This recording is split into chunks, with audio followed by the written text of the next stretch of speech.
Bonjour, c'est Justin Van Collen et vous regardez une mini-série de 3 épisodes sur Angélique, une conductrice routière. Dans le premier épisode, Angélique nous a parlé de ses choix de vie. Elle a quitté sa vie d'infirmière pour conduire une citerne. Voici le deuxième épisode et nous allons découvrir ses astuces pour faire des économies de carburant, car c'est la championne en France de l'éco-conduite. Puis le dernier épisode sera consacré à la place de la femme dans le monde du transport. Notre conductrice répondra à toutes vos questions. Embarquée dans son camion, le deuxième épisode commence. Alors depuis quelques temps, Angélique, j'entends parler de toi partout. Sur internet, les réseaux sociaux, tu as participé à un fameux concours sur l'éco-conduite et tu es en fait la femme, la meilleure conductrice de France en tant qu'éco-conductrice. Qu'est-ce que c'est exactement l'éco-conduite et pourquoi c'est si important pour les entreprises et pour le chauffeur? Au jour d'aujourd'hui, dans le monde du transport, le carburant, c'est un des plus gros budgets pour une entreprise. Donc les constructeurs se sont mis à faire des camions de plus en plus économiques et les salariés commencent à être de plus en plus formés à l'éco-conduite pour justement gagner un maximum faire économiser de l'argent. Quand on voit le prix aujourd'hui du gasoil, et ben économiser 1 litre de carburant, c'est sur une flotte de 400, 500, 1000, 2000 camions, c'est énorme, c'est énorme. Moi, là, avec mon camion, mon Renault 110-170, en venant de Paris, pour ma première conduite, j'ai fait 35 litres au 100 et en tant que particulier, ça me fait très mal. Aurais-tu des conseils pour les conducteurs, alors que ce soit même les automobilistes, pour optimiser cette éco-conduite et faire quelques économies? Globalement, l'éco-conduite, c'est essentiellement sur l'anticipation. L'anticipation. C'est à partir du moment où on est attentif à la route, qu'on est attentif au relief, l'anticipation fait beaucoup de choses. Et le lâcher d'accélérateur, la première chose à faire, c'est pas accélérer, freiner, c'est accélérer, lâcher l'accélérateur et laisser faire. J'ai la chance d'être chargé à 44 tonnes, enfin on est à 44 tonnes, bah là voilà, je touche à rien, le camion il roule tout seul quoi. Bah, j'ai l'impression même que tu freines jamais. Non, là le matin on est parti à Beuzeville, on a été au Havre. Je crois que mon premier coup de frein c'est pour le feu arriver à la raffinerie, ça doit faire 25-27 km. Le pillage, t'as tout fait au ralentisseur. Mais voilà, mais tout est sur l'anticipation. L'éco-conduite devient un jeu. Moi je le prends comme un jeu. Est-ce que, donc je me suis permis de regarder tes statistiques sur internet, mais au début quand tu as commencé ta carrière, t'étais à combien à peu près au 100? Quand j'ai commencé le concours, oui. Quand j'ai commencé le concours, je crois que j'étais à 30 litres 1. Ok. Et au mieux, je suis descendu à 26,7. 26,7. Voilà, au mieux. Donc au 100. Je tourne à peu près entre 27,5. On va dire une moyenne, je suis descendu à 27,5. Ah oui, donc sur une année, c'est énorme. Je pense que mon patron pourrait te répondre mieux que moi. Parce que ton camion, il t'aide aussi déjà, non? Mon camion, des fois, oui, il m'écrit, des fois il me met bien anticipé, des fois il me dit bravo, donc ça... Parce que là, sur ton tableau de bord, en fait, tu as des informations et le camion contrôle un peu ton... Voilà, j'ai plusieurs informations, moi je reste toujours sur les performances de conduite. Là, une fois qu'on aura passé Pont-l'Évêque, sur 4 km 100, on ne va pas accélérer ni rien, le camion il va rouler tout seul. Tout seul, parce que tu es poussé par ces 44 tonnes. C'est ça, c'est ça. Je te sens assez attaché à ton camion. Ouais, bah c'est... Je suis consciencieuse et je sais que c'est le prix d'une maison, ce que j'ai, mon ensemble, c'est le prix d'une maison et j'en prends soin. Lui, mon camion, il m'emmène, il a des options qui font que pour mon confort à moi, C'est quoi par exemple les options que tu aimes bien dessus? Ce que j'aime bien, alors l'hiver c'est le siège chauffant, ça j'aime beaucoup, oh, c'est merveilleux. J'ai le siège chauffant, mais bon, alors, après voilà, il me détecte les collisions, j'ai un très bon ralentisseur, voilà, au niveau des performances de conduite, je sais où me situer, tout ça. Le poste en lui-même de conduite est très agréable, c'est très souple, c'est simple, il n'y a pas 50 000 boutons, c'est simple. Facile d'accès. Voilà, mais je sais que ça reste un outil de travail. Alors Angélique, bon après toutes ces questions un peu techniques... Ça c'est bien aussi ça. Ah oui, ça c'est bien aussi. Et il y en a, ok, de ton côté. Alors après toutes ces questions un peu techniques, est-ce que tu as des anecdotes à nous raconter sur ce que tu as pu voir, je sais pas, à bord de ton camion avec la hauteur? Certaines personnes oublient que quand on est arrêté à un feu et qu'ils sont en voiture, voilà, il y a des fois on voit des choses... Il y a des trucs pas très catholiques. Non, voilà, pas très catholique entre monsieur et madame. C'est, voilà, ouais, il y a des fois des trucs comme ça. C'est un beau métier quand même.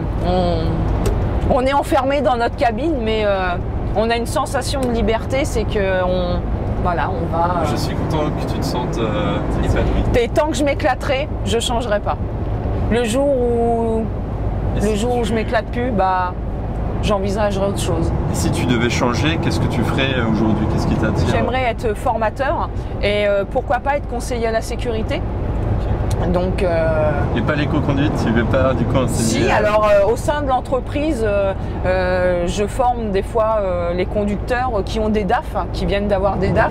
Parce que tu es spécialisé dans les DAF ou... Parce qu'on m'a donné un DAF et parce que j'optimise mon DAF au maximum. J'ai un bel outil de travail qui est, voilà, qui est tout neuf, quoi. Donc je l'optimise à fond. Parce qu'après Florian, le routier à Madagascar, les deux m'ont dit quelque chose. J'ai l'impression que c'est le même constat pour toi, que cette entreprise, ils font des véhicules vraiment peu polluants et optimisés à l'éco-conduite. Au jour d'aujourd'hui, on n'a pas le choix. Les constructeurs, on est tellement, là on est en Euro 6, Euro 6, il y a tellement de normes que les constructeurs n'ont pas le choix de se mettre à la page. Il y a eu la D-Blue il y a quelques années qui a fait son apparition, tout ça. On n'a pas le choix que d'évoluer. Et les constructeurs évoluent, il faut que nous, conducteurs, on optimise ce que les constructeurs font. Mon coach, lors du challenge éco-conduite, il me dit, Angélique, il dit, quitte à perdre 10 km/h, mais il me dit, il faut optimiser la plage. Et DAF a bien compris, c'est que si je mets le régulateur à 80, pour lui, il fait plus 5, moins 10. Donc déjà, lui, il a cette plage de battement où tout est optimisé. Ok, ah ouais, intéressant. Voilà. Donc je suis loin d'avoir ça sur mon vieux camion de 1989. En tout cas, j'écoute tes conseils pour traverser l'Afrique. Mais il y a moyen même avec un vieux camion de faire de l'éco-conduite. Hein. Si je veux faire quelques économies pour cette traversée de l'Afrique, anticiper. Ouais.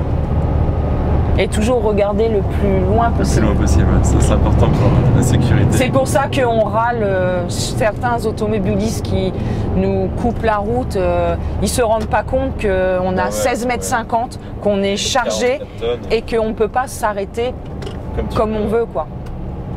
Alors à travers un magazine féminin, j'ai relevé quelques stéréotypes qui sont un peu ringards quand même.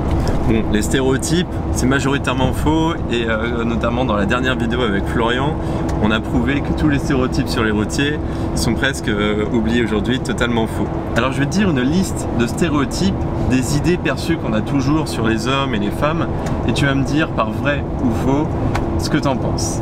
Et en commentaire, vous pouvez faire la même chose. Alors, les femmes ne savent pas conduire. C'est faux. Et là, tu nous le prouves. C'est faux. Les hommes sont monotaches.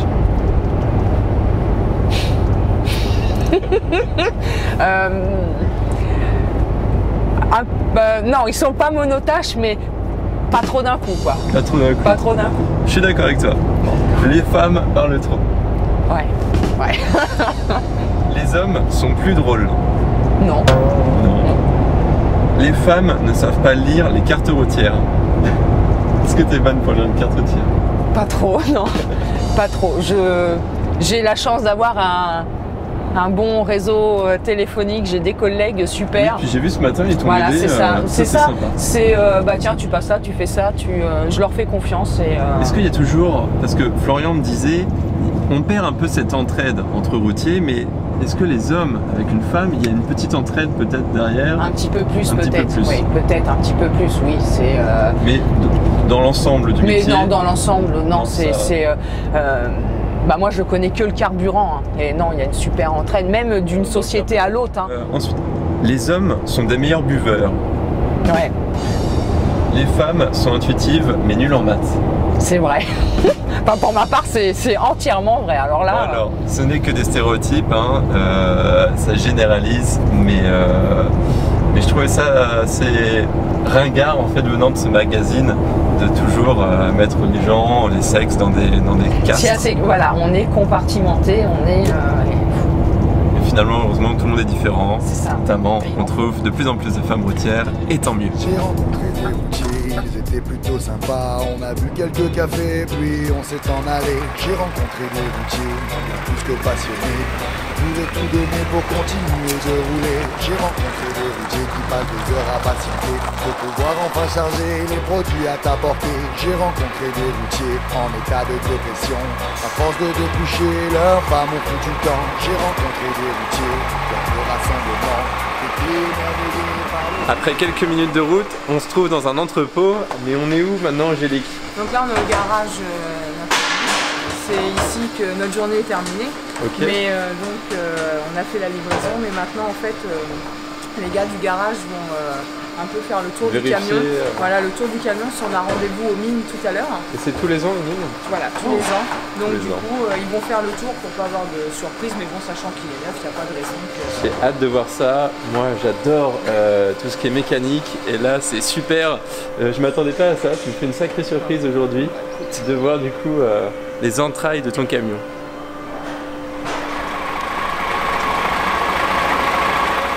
Recule là. Les reculs de direction, il n'y a pas de jeu, c'est tout là, la jeu c'est bon. Et quand ça bouge, ça danse tout ça. Bah oui, ça joue après sur le... Ouais. Et ça c'est un arrêt d'urgence aussi. Un coupe-circuit? Oui, voilà. Coupe-circuit d'urgence. Coupe-circuit d'urgence.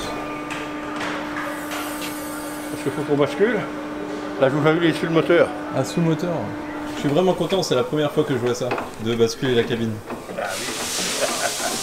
J'ai un vieux camion, un Renault 110, 170 des pompiers, mais j'ai jamais encore basculé la cabine, j'y arrive pas, c'est bloqué, et c'est manuel, j'ai juste à débloquer derrière. Derrière la cabine, oui. Et après j'ai un compas sous le pneu pour bloquer, mais j'y arrive pas, j'ai l'impression qu'il est bloqué. Oh bah ça c'est peut-être grippé, hein.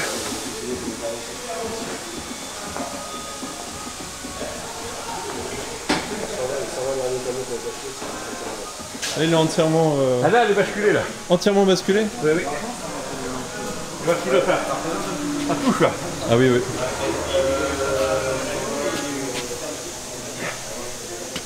Ça c'est la chose à vie. Vous aimez bien les moteurs Packard?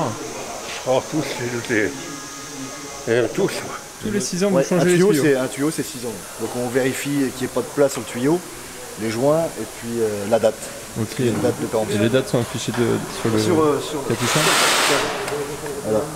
9-2016. Ah oui. Donc voilà, ce sera en 20 ans, en 2022. Et là, directement, c'est de l'huile? Ça c'est de l'huile, oui. Ah, c'est mon rêve d'avoir un garage comme ça.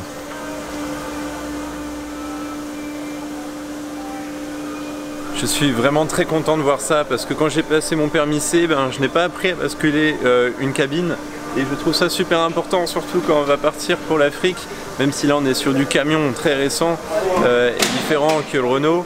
Et c'est très impressionnant de voir tout ça et surtout d'être dans un entrepôt, un garage aussi moderne que celui-ci, bien rangé avec toute une technologie de pointe pour mettre de l'huile dans un moteur. Tu as fait quoi comme formation? Moi j'étais pendant 1 an en lycée professionnel pour passer un bac pro. Ensuite j'ai arrêté la première année, je suis parti en apprentissage, du coup je suis arrivé ici. J'ai fait 2 ans d'apprentissage pour obtenir le CAP et le bac pro. Et ensuite une embauche dans la même entreprise. Ok. Du coup ça fait 4 ans que je suis ici. C'est une belle maison alors. Ouais. Pas mal pour évoluer. Satisfait. Là on fait l'entretien, tout se passe bien. D'accord, Ton camion est en bonne santé. ça va. Vous l'avez repéré comment la panne? Il y a un petit tableau sur le côté. Ah oui, qui a repéré. Il y a un ordinateur qu'on contrôle. Tac. Là ça marche. Quand ils sont propres. Ah, Ils sont assez propres quand même. C'est du fond. Ah, faut que ça sort là. Ah oui. Ça vous prouve que c'est bien graissé. Ça s'appelle les pivots. Ah oui, ça sort bien, ouais, en effet. Ouais. Et ça, vous graissez tous les combien? Ah bah tous les 3 mois quand ils viennent. Tous les 3 mois? À chaque fois qu'ils viennent à l'entretien. C'est comment votre prénom? Ah, C'est comment votre prénom? Eugène. Merci Eugène de montrer tout ça, moi ça me plaît beaucoup, ça me plaît. C'est quoi monsieur ici? L'absorbant.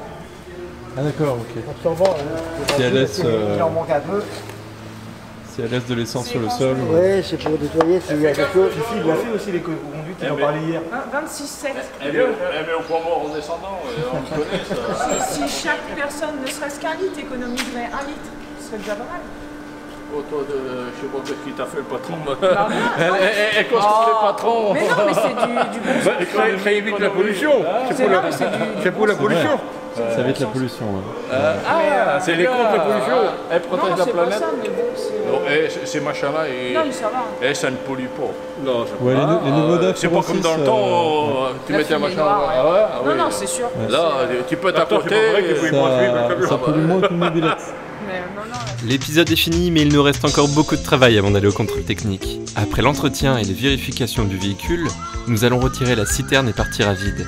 Notre journée est encore loin d'être finie. On se retrouve jeudi prochain pour le dernier épisode. On parlera des femmes qui exercent des métiers avec une majorité d'hommes. Angélique répondra à vos nombreuses questions car en France, elles ne sont que 5% à être conductrices. Et croyez-moi, après cet épisode, vous n'allez plus voir les routières de la même manière. En attendant, on doit retirer cette grosse citerne. Salut les artistes et bonne route à tous. Relax.